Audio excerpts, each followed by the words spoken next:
It's been quiet on the Mazda front for a while, but today we got spy shots of a next generation crossover. Could this be the CX-50? Let's find out.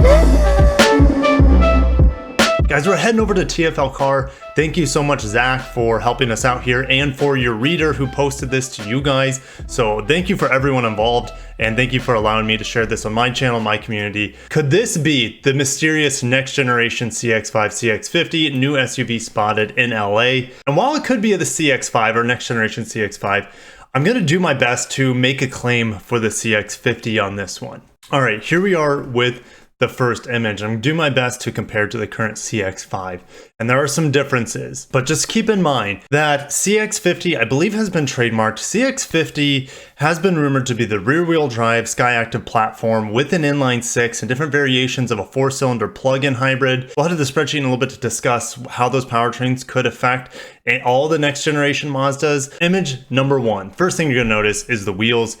These wheels are 20-inch wheels. It's hard to tell from this image, but we'll find out in a little bit. We have a better image of the wheels later that confirms these are 20-inch wheels. The CX-5 and the CX-50 could also coexist together. The CX-5 being the more mainstream mass volume vehicle, and the CX-50 with its rear-wheel drive inline six could be more of the premium vehicle, selling for 5 to 10 grand more than the CX-5. Now, I expect the CX-50 to be slightly bigger as well, just like the CX-30 is a little bit bigger than the CX-3. Whether this is a CX-5 or CX-50, this vehicle is definitely bigger. We have bigger wheels, and the wheel arches are noticeably different. So if we look at how this flattens out here, it looks much longer of a wheel well, and that might be to support the 20-inch wheels, of course, but it's telling me that it's a larger vehicle.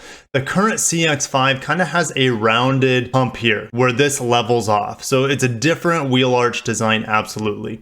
The headlights are a different design as well. It sinks into the vehicle a little bit more where the grille pops out a little bit more. But you can see the grille trim, we'll get a better picture of it a little bit, does still flow into the headlight like the current Mazda models. We have a very chunky piece of the door at the bottom, and I hope that it's not like the CX-30 with that huge bezel of black plastic cladding at the very bottom of the vehicle. Other than that, the CX-30 is a really, really good looking vehicle.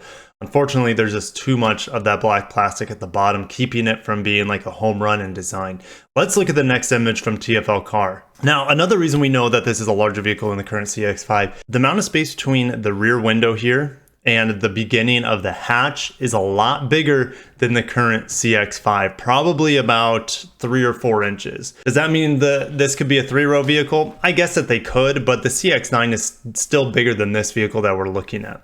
We have larger dual exhaust pipes here. The current CX-5's dual pipes on the turbo model are definitely smaller. Taillights look to be a little bit more squinty than the current CX-5 and definitely run along the rear hatch a little bit wider, a little bit longer. Over the rear fender, we have a much wider stance at what it looks like. The current CX-5 doesn't have anything like this wide design that's poking out, giving the vehicle hips essentially.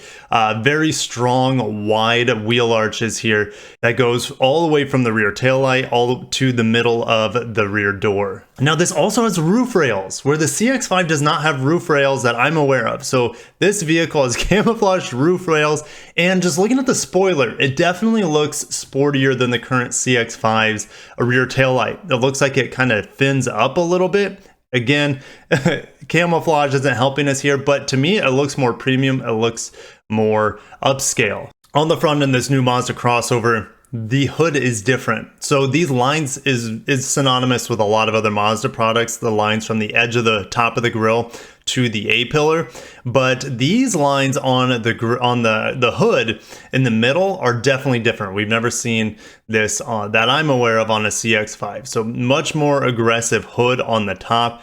And the grille is much more similar to the MX-30 fully electric vehicle, or with a range extender, or with a mild hybrid Skyactiv X engine. But the MX-30 has a very similar front end. The grille has been squashed, so it doesn't scoop down as much as it used to. It doesn't come to a point at the bottom as the current CX-5 and a lot of other Mazda products. It's definitely more small. It's more rectangular instead of pentagonal, which we know Cadillac likes to use a pentagon as well as Acura. So they're trying to kind of get away from those other brands that have such a similar grille style with a more refined, squashier, rectangular grille. That comes as much welcome in the world of expanding grille sizes, so I like Mazda's new design approach here.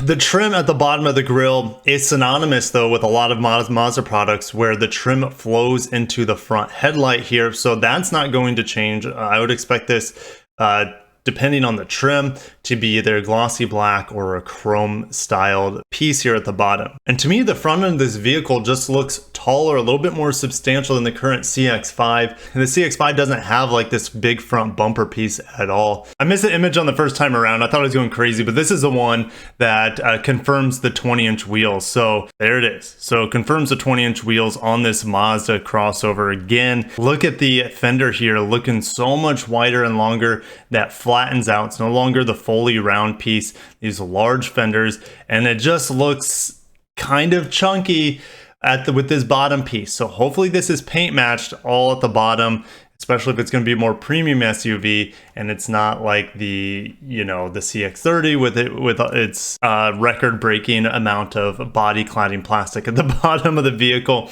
Normal handles though, you get another look of the roof rails and that sportier spoiler on the back there. But to me, especially from this angle, it looks more like, let's say, a BMW X5 than it does a Mazda CX-5. So while I have you guys here, it's time to go over specs, potential specs of the Inline Six Skyactiv setup coming in the near future. Again, thanks to TFL Car for sharing these images. Thanks to the reader who found these images.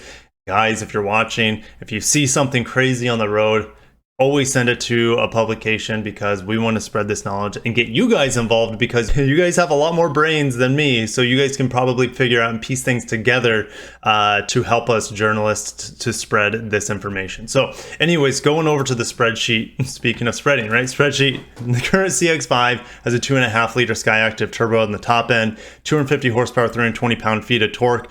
Up to close to about 30 miles per gallon. Now this is the engine, the 3-liter Skyactiv X Inline 6 that we're expecting in the next generation Mazda 6, the next generation CX-9, next generation CX-50. They could call it the CX-90 too, depending on how big they want to go. But I feel like, man, if the CX-50 is going to be bigger than the CX-5, in theory, how much bigger than it would a CX-90 be? I feel like that would be almost like an Escalade sort of size, but Mazda's not going to build any body on frame vehicles for America, just too costly, and the BT50 is not going to be coming here anytime soon, the Mazda pickup truck. Anyways, Skyactiv 3-liter Inline 6. These are my estimations based off the 2-liter Skyactiv X, which we don't get here in America, but they're eventually going to have to bring this sort of technology to America, which is a mild hybrid with an electronic supercharger. It's definitely above my engineering expertise, but it's pretty cool in theory, but it gets really good gas mileage, sparkless ignition, but it also can rely on spark. Anyways, 282 horsepower, 265 pound-feet torque is my estimations based off of the 2-liter Skyactiv X, which is available in other markets. For America, I'm expecting them to also have a 3-liter Inline 6 turbo or twin turbo engine. I expect them to continue to offer the 2.5-liter Skyactiv G for the front-wheel drive, all-wheel drive models like the CX-5, the Mazda 3, the Mazda 6, depending on what they want to do with the Mazda 6. If they want to discontinue that, offer a Mazda 6 rear-wheel drive, all-wheel drive only, it just depends. Anyways, this is going to be such an exciting engine, I believe. 325 horsepower I'm expecting and more than 400 pound-feet of torque. If it's the same sort of technology as the Skyactiv G Turbo, it's really hard to tell. They might tune this engine more for peak horsepower than for peak torque compared to the 4-cylinder Skyactiv G Turbo. But just extrapolating the numbers from a 2.5 liter to a 3-liter Inline 6, guys, we're getting a lot of torque out of it, over 400 pound-feet of torque and over 300 horsepower.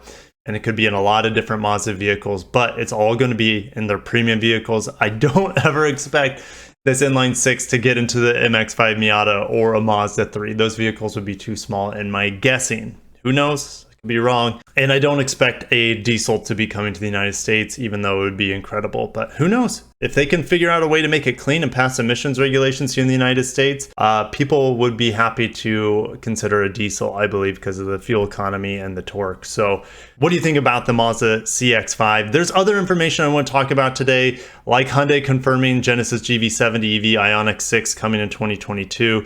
There's a roadmap for that as well floating around. Didn't want to get into that. This video has probably already gone on too long. As well as the GV70 wagon coming to Europe, but again, not to America, so don't want to get too excited for it. Guys, I'm going to end it there. I'll see you down in the comments below. If you made this far in the video, haven't smashed the like button, go ahead and do that. Subscribe for more Japanese and Korean auto news. I'll catch you guys in the next video. Man, it's always good to hear some Mazda news. Take care of yourselves and peace out.